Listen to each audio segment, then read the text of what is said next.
guys. All right, go ahead and turn in your Bibles to John chapter 15. John chapter 15.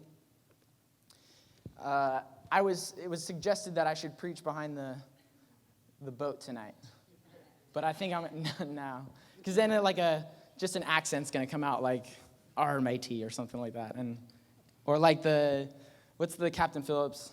I'm the captain now, and I figured that'll distract me.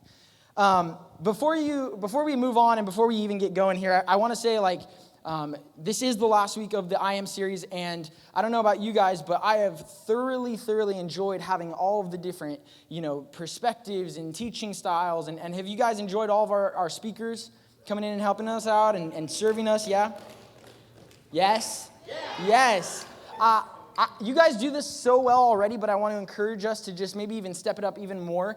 I want to be a place that on Tuesday nights is known for our honoring, our thanking, our gratitude. I want to be known that when somebody comes in and serves us, and that's what they're doing, they're taking time out of their busy schedules to come and serve us. I want them to know that man, we loved that you came. We can't wait to get you back. And so the great thing about this series is that all of those speakers in this last 7 weeks, they go here, right? And so if you see Pastor Paul, Pastor Scott, Pastor Mikey, Anthony did amazing last week. If you guys see them around the buildings on Sunday mornings or Wednesday nights or whenever, let them know that we absolutely are so honored and thrilled every time that they can come, and we want to have them back.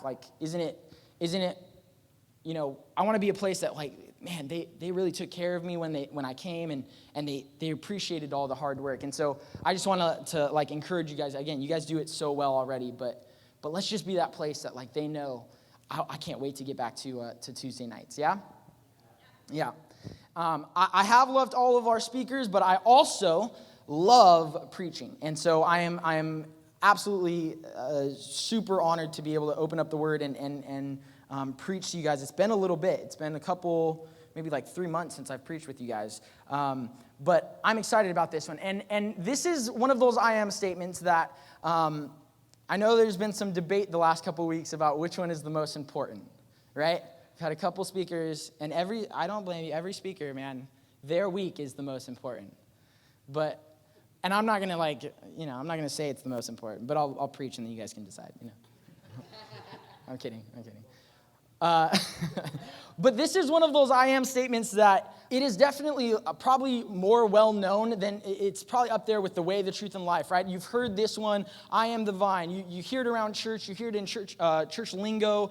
Growing up in church, I used to see it on paintings everywhere. Nowadays, it's like a fancy Instagram post with swirly letters, I am the vine. And then there's a caption that has nothing to do with I am the vine. It's like lyrics from Oceans, right? But and that's fine. I've done that before and I deleted it. But I think this is one of those I am statements that when we get away from our church lingo on Sunday mornings or Tuesday nights and we just find ourselves reading through the Bible and we get to this section, it could possibly be one of those ones where you approach it and you're like, okay, what's happening here? It's a little, as you're reading it, you might get 5, 6, 7 verses into it and go, Jesus, why are you being a little redundant? You're kind of saying the same thing over and over, but just backwards and forwards, abide in me and I in you and we in us, and I'm the branches and you are the branches, no, I'm the vine, and it can be kind of negative sounding even, and you can read through it and go, I don't know if I like this I am statement. I don't know, Jesus, what are you really saying? And why are you sounding so kind of negative? And yet, he's going to say, I say all of these things so that your joy may be full. Okay, and so the goal tonight is to kind of look at, okay, Jesus, what is this picture that you want us to get? What are you really trying to set a scene for us to understand, and how does it affect our every single day life? So let's pick it up, John chapter 15, verse 1. Here's what it says. I am the true vine, and my Father is the vine dresser. Every branch in me that does not bear fruit, he takes away, and every branch that does bear fruit, he prunes that it may bear more fruit. Already you are clean because of the word that I have spoken to you. Abide in me, and I in you. As the branch cannot bear fruit by itself unless it abides in the vine, neither can you unless you abide in me. I am the vine, you are the branches. Whoever abides in me and I in him, he it is that bears much fruit. For apart from me, you can do nothing. You can do nothing. We'll stop right there. Jesus, again, he's like, I like those verses where it's, I can do all things through Christ who strengthens me, right? Like Jesus, I know it's kind of saying the same thing, but why do you got to flip it and give me like a glass half empty vibe? It's like, Jesus, you're being a little negative here. And again, in a few verses, he says, I say these things so your joy may be full. It may be complete. All right? Let's pray. Heavenly Father, God, Lord, we just thank you that we can open up your word tonight. And Lord, I pray that all of us would come humbly to your word. Lord, none of us would presume that we are so far ahead in our worship, so far ahead in our Christian walk than other people. I pray that we would not think we are too far behind, Lord. I pray that we would be open to what you have to say. And Lord, I pray that you would convict us and show us, speak to us with love and gentleness and kindness, but convict us and show us where we want to be living every single day. We want to look more like you. In your name we pray. Amen. Amen. We just read kind of 5 verses here, and we'll read a couple more in a little bit. But if you notice in those first 5 verses, there's a lot of scenery. Jesus is kind of setting up this scene of greenery and vines and branches and fruits and pruning. And it got me I was reading through this a few weeks ago, and I started thinking of like a garden, a vineyard, right? Obviously, it's a vineyard because there's a vine. But I started thinking of my own personal experience with gardening. And it's not a long list. It's very unaccomplished. My parents are gone. They just left yesterday. They're gone for the week, and this has nothing to do with the sermon. But when your parents are gone and you're 26 and you're living at home, cherish that time because it goes so quickly. Anyways, but they're gone, and they left me in charge of the house, and they want to make sure that I, don't burn everything down. They want to make sure that all of their stuff is in order, and so they've left me some instructions for the house. Now, they were also gone a couple weeks ago, came back for a few days, and now they're gone again, and so these instructions have been over the past few weeks. And one of those things is to water the plants. Now, that sounds like it should take 3 seconds, like I just said, water the plants. Unfortunately, not in my house. It's like it's a full manual of things that we have to do to understand each plant. And in particular, there's this baby palm tree, okay? This baby palm tree that, my goodness, the amount of conversation that went into describing how I need to water this plant was aggressive. I mean, it was like, Zack, okay, listen up. On the second day of the 3rd hour, when the sun is highest in the sky and the moons have risen and the tides have turned, I want you to put in 14 gallons of water and then take 15% of that out of it and put it in another. I mean, all of this was being said to me, and in my mind, all I heard was, water the plants. Check. Got it. Don't worry, Dad. We're good, right? Now, let me back up. Last year, my parents went on another trip in July. Last year at this time. Went on a trip to Europe, and they left me the same exact instructions. However, there was another baby plant, another baby palm tree that they tried to plant right in the front of the house. Same spiel, same thing, water this plant. All I heard, water the plants, check, we good, don't worry about it. 3 weeks later, my parents come back, palm tree's dead. It's gone. It's like obliterated, no leaves. It's not even like brown leaves. It's gone, like no leaves at all, okay? So, I failed. Now, fast forward to this year, this time around, and they give me first of all, they keep planting things and then leaving. So that's their fault. That's not my fault, okay? But they keep doing this, and so they gave me the same spiel, and I will say this. I have watered it more than last year. Last year, I may have gone like 10 to 15 days without watering it, and I forgot about it. But we don't tell my parents that. It's on video. I forgot. So, but this year I've done some more watering. I paid more attention to it, and still it's too early to tell, but it's not looking good. It's like it's right on the edge. There's some green there. There's some brown there. I'm not happy about it, but we're gonna pray about it later, and it's gonna survive. What I've realized about this, the reason why this plant keeps dying on me, and because it doesn't have a high success rate, is because I genuinely, and I say this meaningfully and deep from the bottom of my heart, I don't care. right? I don't care if it lives or dies. I have no concern. But besides my parents coming home and their reaction to it being dead, I couldn't care less, right? And so I'm not out there really concerned about this plant. I'm not out there kind of like, it's a little bit hotter today, I got to water it some more. You know, can I find some shelter? I'm not invested in it. I really don't care if it lives or dies, let alone if it's growing and it's thriving and it's doing well. And I started to read this, John chapter 15, and Jesus starts to set up a different scene. It's a similar setting, right? There's greenery, there's shrubbery, but there's this character who is intensely involved. He's called the vine dresser, and we see him walking throughout the vineyard. He's checking every branch, right? He's invested in the vineyard. He's invested in, when there's fruit, he wants more fruit. When things aren't doing well, he's seen taking away and pruning and cutting away, and he is intensely involved. He's caring for, he's tending to, he's passionate about seeing everything in his garden, everything in his vineyard grow and thrive and live a full life. I'm going to ask us a question tonight, and I want us to, before we kind of quickly rush to answer it in our minds and go, yes, yeah, of course. I want us to check our hearts and see, what do we actually believe? Because it might, our lives, if we actually believed it, it might look a little bit different. And here's the question. Do you actually believe that the God of this universe, this big, amazing God that we sing about, that is so, worthy of praise, and he can move mountains, and he defeated death, and he can do all these amazing, amazing things. Does that same God care passionately about your every single day life? Now, again, I think we're really quick to go, yes. But notice what I didn't say. Notice I didn't say, do you believe that God is really passionate about saving you? I think a lot of us, that's how we came to Christ.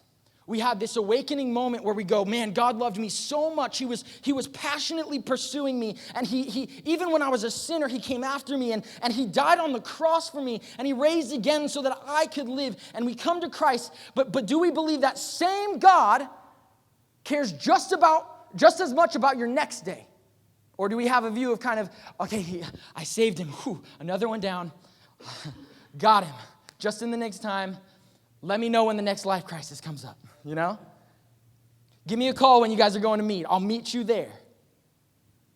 Let me know when you really want to get more. Like, does he care about the next day after salvation?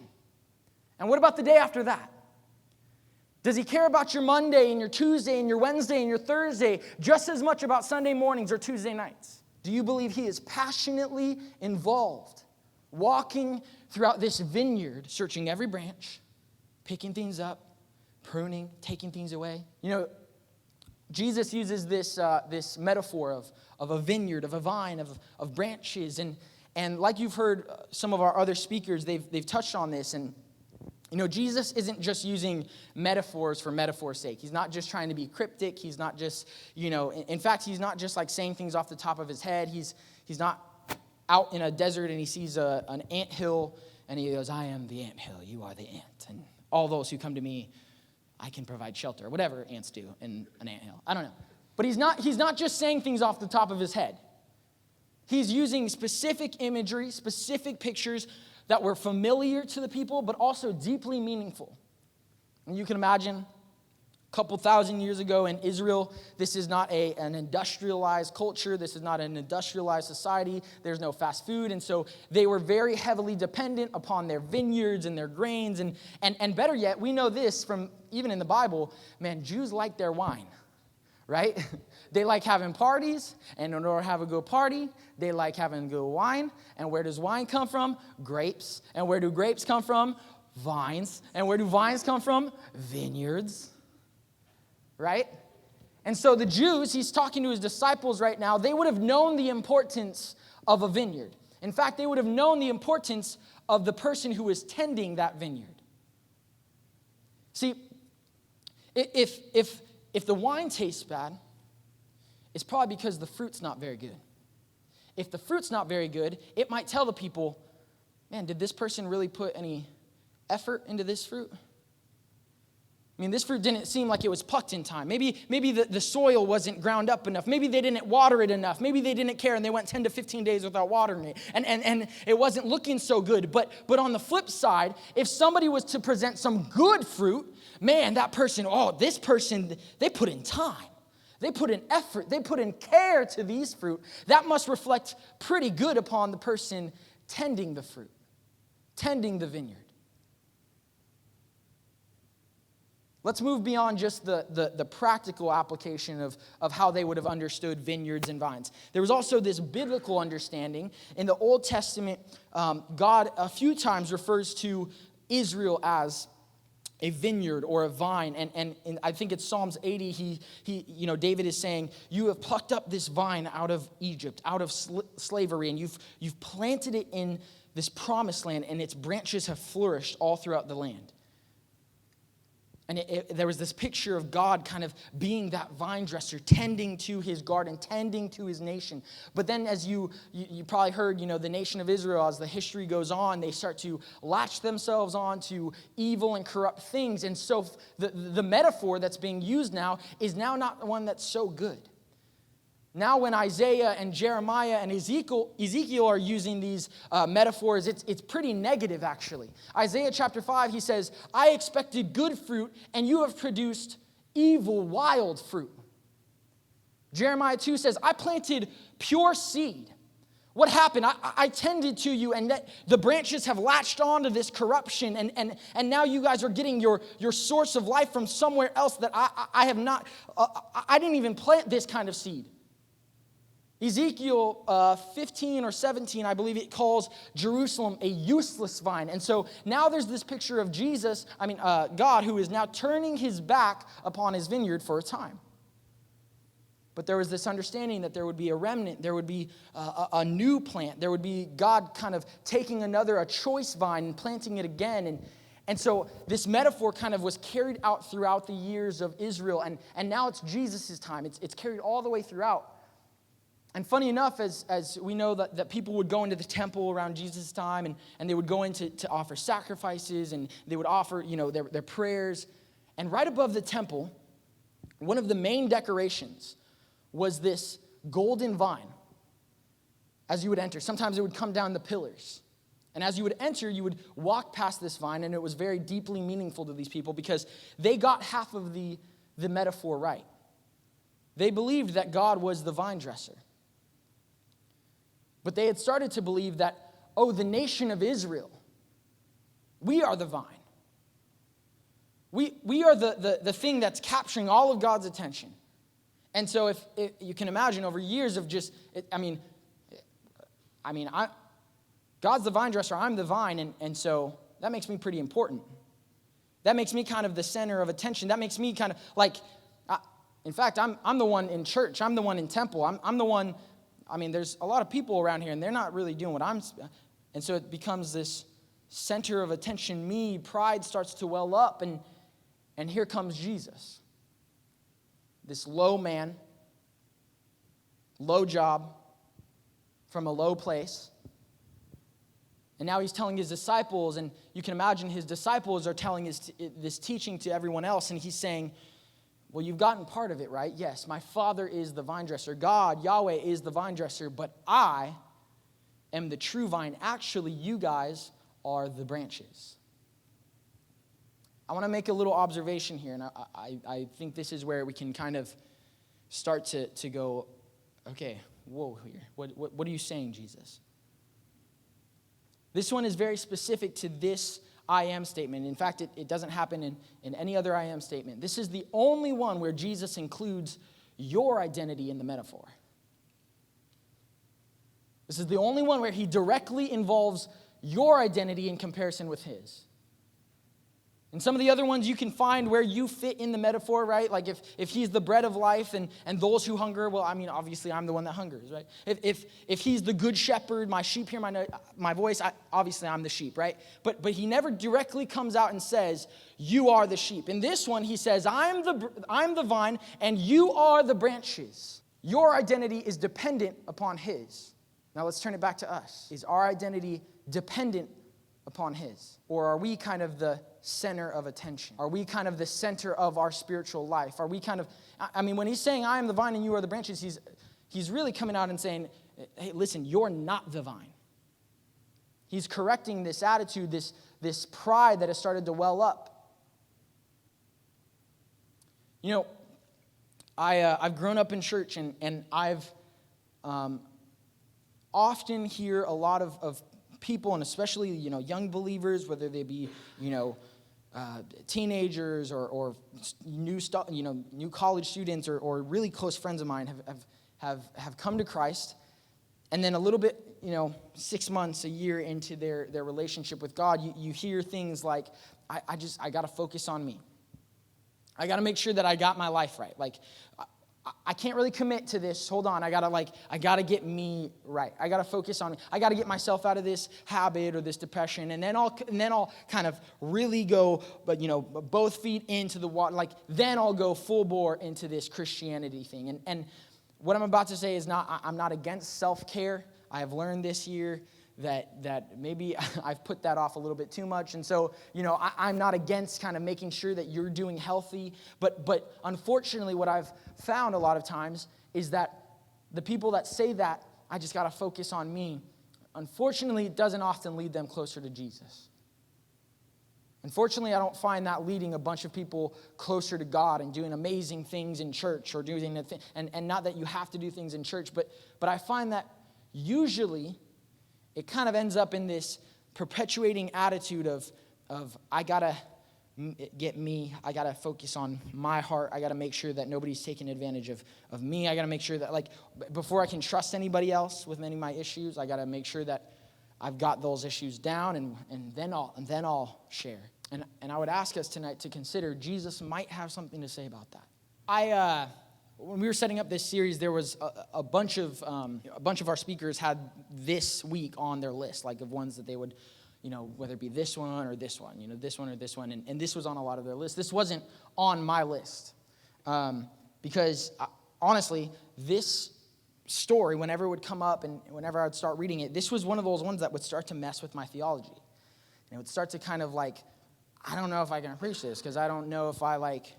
It just seemed, as you start to read, it's like, this doesn't seem to be the same God that I read in the rest of the Bible or that I sing about. Or, as you look at if we could put those first 5 verses up, he says, I am the vine, the true vine, and my Father is the vine dresser, and every branch that's in me that does not bear fruit, he takes away. And every branch that does bear fruit, he prunes, that it may bear more fruit. And I would stop there and I would go, man, he takes away. That seems a little aggressive, right? Is he going to, kick us out of the family? And so I would start to get this, well, what is bearing fruit? Bearing fruit means, I got to do church things. I got to do Christian things, right? And so bearing fruit was, growing up, I remember bearing fruit meant, how many friends did you bring to church? Did you bring the most friends? Are you going on mission trips? Are you serving faithfully every single week? Are you, writing, Christian songs? All of these things became things that you do, right? And so I would get kind of so if I'm not doing a bunch of church things, he's going to take me away? And then I would keep reading, and it gets to verse 6, and we don't have to put that up yet, but it gets to verse 6, and he says, all those who are not connected to me, he picks up and he throws in the fire, and he throws it away. It's useless. And I would go, man, this just doesn't seem like a patient God. This doesn't seem like somebody that I go, man, he never forsakes me. He never leaves me. He never turns his back on me. Whenever I'm, even when I'm not faithful to him, he's faithful to me. And I would start to get confused, and then I read it again. I started doing this for this prep a few weeks ago, maybe even a month ago. And I started reading it. And I got to verse 2, and I stopped. I didn't get very far in. And he goes, every branch that's in me. And I go, well, wait. Every branch that's in me that does not bear fruit, he takes away. So they're in Christ, but he takes away. How does that work? And I started to read, and I go, okay, there's got to be a solution here. And I started to read some commentaries and some some of the Hebrew stuff and whatever. Not that I can't even speak or read Hebrew, but some stuff started coming up and saying, There's a different kind of understanding. There's a different interpretation. Just like one of these phrases he takes away, it's like in the context of what Jesus is talking about, it might mean something different than just he takes away. If I were to say, hey, that ball is out of bounds. If I'm playing sports, you know what that means. The ball's out of bounds. But if I'm in an argument and say, hey, you're out of bounds right now, it means something drastically different, correct? So Jesus is talking to his disciples, and he's using this metaphor of a vine dresser who's pruning and cutting away, and he's picking things up. And so I started to go, okay, what does that mean? And some very, not new interpretations, but some people started to go, okay, I actually think a better interpretation to how they would have heard it is, all those who are not bearing fruit, they're still in him, they're not bearing fruit, he lifts up. That changes things. He lifts up. He takes them away from where they were. He takes them out of the state that they were. See, all of a sudden, there's not this God who is so impatient and he's cutting you away. He's looking at the branches that are still connected, and he's seeing what they need to survive, what they need to live, what they need to thrive with, and he's picking them and lifting them up to where? Closer to the vine. See, he knows when the branch is away from the vine and it's just about the branch, it's just about me, it's just about how I'm doing, how much I can do for myself. The branch is starting to wither, it's starting to die, it's not bearing fruit, it's showing signs that it's going to disconnect. He takes the vine, or he takes the branch and he lifts it up. And so I started to read and I go, okay, so then what does bearing fruit mean? He lifts me up to what? And it can't just be doing things. It can't just be like leading worship. That doesn't make sense. I've seen a bunch of people in and out of church all my life, and sometimes they're doing nice things. Even people outside of church can do nice things. They can do good things. And so I started reading, and it goes, actually, maybe we could understand bearing fruit to be along with another metaphor that's used in Galatians, the fruit of the Spirit.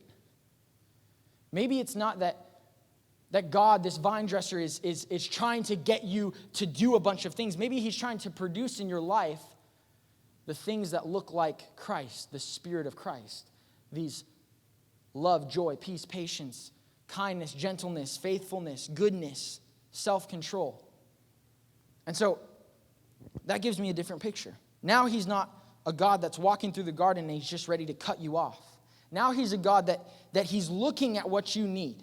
He's looking at your life, and he's trying to get you to produce fruit, but he's not just trying to get you to do a bunch of things, because then that's not a bunch of relationship. He could just be a boss telling you to do things. He's looking at who you can be. And so he's looking at your life, and he's saying, okay, where are the areas that you have started to wither? Let me lift you up. Some of these branches can get comfortable where they were. Some of these branches can get comfortable with where they were at. And it might be uncomfortable for God to lift you out of that place. But guaranteed, he's not cutting you away. See, some of us have gotten comfortable not producing any love in our life. Some of us have gotten comfortable not producing any joy in our life. Some of us have not, they've gotten comfortable not, having any self-control over our lives. And yet he's going to say, I want you to bear this fruit of the Spirit, this fruit that looks like Christ. And so I got to get you closer to Christ. And so I have to lift you up, and that might be uncomfortable, but it's what you need to survive. It's what you need to thrive. It's what you need in order to look more like Christ. That's what bearing fruit is. And all of the stuff comes out of that. All of the things come out of who you are as a person. You know what I love about verse 2? He stays, if we could get back, verse 2 back up, he spends just as much time on the person that's not bearing fruit as the person who is. He lifts up those who are not bearing fruit. So again, he's not ready to cut you off. But he also looks at the person who seemingly their life is just perfect, man. They are the ones who are always doing everything right, and they never make any mistakes, and they're serving a bunch, and they're doing all these, they never say anything bad, they never hurt anybody, and it's and Jesus still comes up to them, or God still comes up to them, and he says, you've got some good things going, but I want more for you. And so he prunes. Prunes means cutting away the things in your life. See, even if you're doing well, even if you're in a season of producing a bunch of, maybe you be you're in a spiritual awakening. Maybe you're just man, I can't believe how much God has been showing me. And yet He doesn't just leave you and go, okay, thanks for producing that. I'll see you in a little bit. He's looking after your life also, and he wants to make sure that you're not starting to survive on your abilities alone. Jesus continues to say that I am the vine, you are the branches. Nothing that you can do for yourself can get you any deeper in spirituality. When he says, right at the end, for apart from me, you can do nothing. Again, this means, he can't be meaning, do anything good or nice for things. It can't be just activities. He's saying you can do nothing of any spiritual value for yourself. You can't just get yourself out of depression. You can't just get yourself out of that habit. You can't just get yourself out of where you've been. You can't survive on what the good things you've done. And so I love that Jesus kind of levels the playing field. Wherever you're at, whether you think you're so far ahead, whether you think you're so far below, he is saying there's this character who is deeply passionate about your everyday life. Whether you're on stage, whether you're off, whether you're at church 10 times a day or you show up once a month, he's still looking at you. And he wants to get everybody to thrive and grow. And how do you do that? He says, abide in me. Abide in me. This, a few months ago, I spoke, and maybe you guys remember this. I was talking about how Jesus doesn't have any interest in being a guest in your house. He wants to move all of his bags in. He wants to redecorate the place. He wants to stay with you forever. He wants to be like, actually, I'm the head of the household now, I'm changing things, And if I could be like a little vulnerable, one of the things that I've talked to Pastor Joe about and Tiffany about and some of my friends about, one of my biggest fears in life is that I really get too comfortable being a Sunday to Sunday Christian. One of my biggest fears is that I know how to play church. I've done it my whole life. And I would even argue, I'm not even playing church. I actually believe that God speaks to me on Sundays. I actually believe that on Tuesday nights, when I'm having a moment with him and he's speaking to me and he's telling me how much he loves me and he's telling me how much he wants to, use me and I believe he's speaking, but truthfully, that's just out of his goodness, right? That's just because he can't control himself when it comes to, he wants to speak with you, right? Imagine if we did that in any other relationship. Imagine I have a lady friend, and I don't, but imagine. So imagine, again, really, you got to really imagine. But, I tell her, hey, girl, girl, hey, girl, you mean so much to me. Monday comes, she texts me. I'll get to it later, I'll get to it later. She could wait. That actually might happen because I'm terrible at texting. But I'm like, okay, I'm not going to text her back. Thursday comes. She's left me, a couple voicemails. And I'm like, hey, I'm busy, girl. I'll get back to you. Give me a little bit, And then Saturday night, she wants to hang out. But hey, I'm going to see you in the morning. I'll see you at church. We'll go to church together. Everything's all good. We'll spend some time at church. But I got to spend some time with the boys on Saturday night, right? I got to do what I want, right? And then we get to church and we show up and we walk up to her and we go, girl, you're so beautiful. Right? And we say, you mean so much to me. We might get what you call the cold shoulder, right? That interaction is going to be very, I think we won't get the welcome that we thought we would get, right? I don't text my parents back in 3 minutes and they're like, you need to text me back, right? And if we do that with any other relationship, that doesn't work. But it's out of God's goodness that we show up on Sundays sometimes and we haven't spoken to him in a week and we haven't returned any of his calls. We haven't returned anything that he wants to speak to us and he still speaks to us.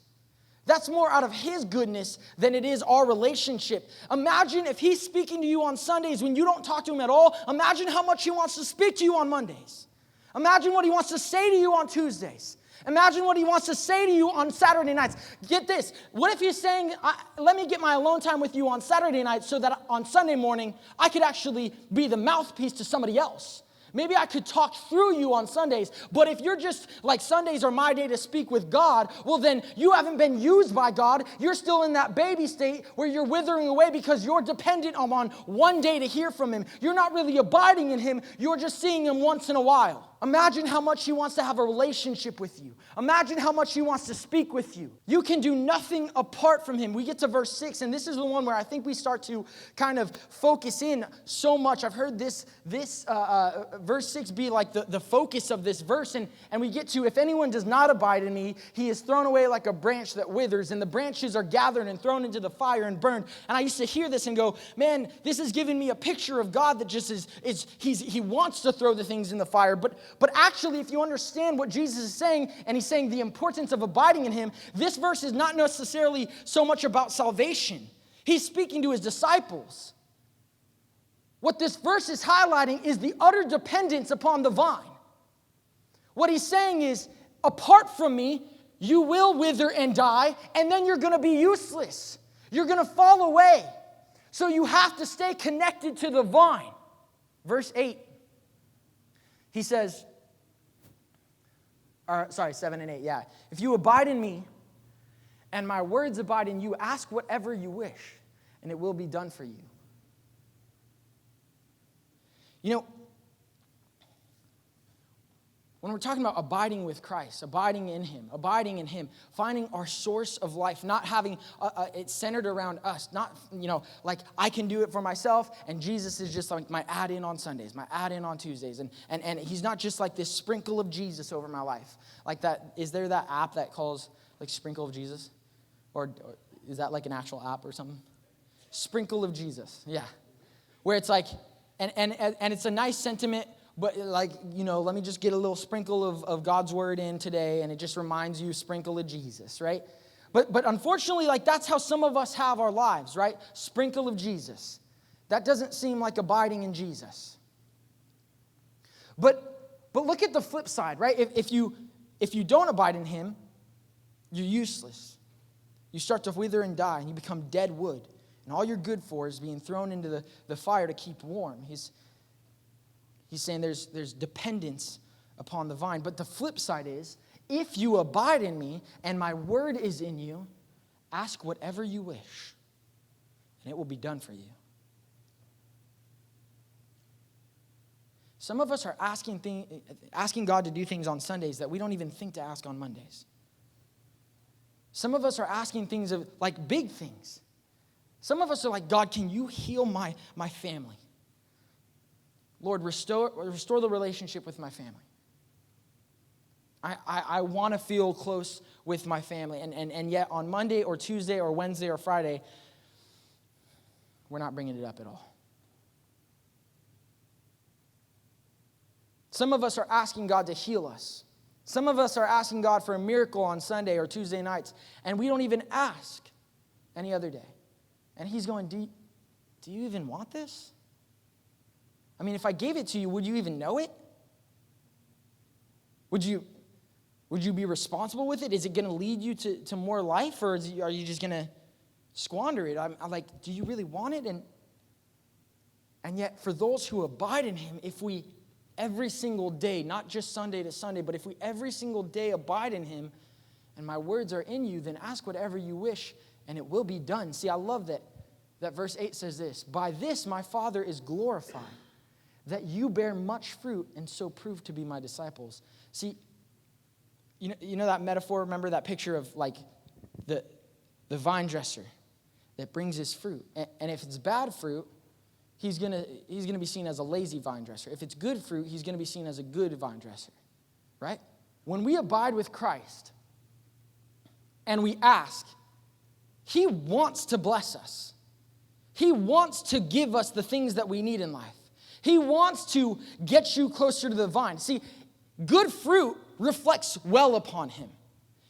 It provides proof that you are his disciples.